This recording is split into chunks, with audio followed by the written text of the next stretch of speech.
Hello everyone, જય શ્રી કૃષ્ણ। તો મકર સંક્રાંતિ ખૂબ નજીક આવી ગઈ છે, તો આજે આપણે બનાવીશું શીંગા પાક। તો ફ્રેન્ડ્સ, અહીં મેં 500 ગ્રામ જેટલા સિંગદાણા લઈ લીધા છે અને તેને કડાઈની અંદર એડ કરી અને શેકી લીધા છે। સિંગદાણા સરસ શેકાઈ જાય એટલે તેના ફોતરા કાઢી અને તેને મિક્સર જારમાં દળી લીધું છે। અહીં આપણે સિંગદાણાનો પાવડર રેડી છે। એક કડાઈની અંદર 4 ચમચા ઘી એડ કરી અને તેની અંદર આપણે ગોળ એડ કરી અને તેને મેલ્ટ કરી લઈશું। અહીં ફ્રેન્ડ્સ, આપણે કોઈ પણ જાતની ચાસણી કે પાઈ નથી બનાવવાની, માત્ર ઘીમાં ગોળ મેલ્ટ થાય ત્યાં સુધી જ કરવાનું છે।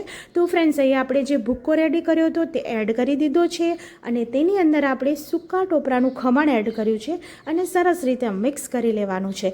અને હવે ટ્રેની અંદર ઘી એડ કરી અને ગ્રીસ કરી લેવાની છે અને તેની અંદર આપણે રેડી કરેલો જે શીંગા પાક છે તેને લઈ લેવાનો છે। સરસ રીતે આપણે સેટ કરી લઈશું અને 15થી 20 મિનિટ પછી તેના પીસ પાડીશું।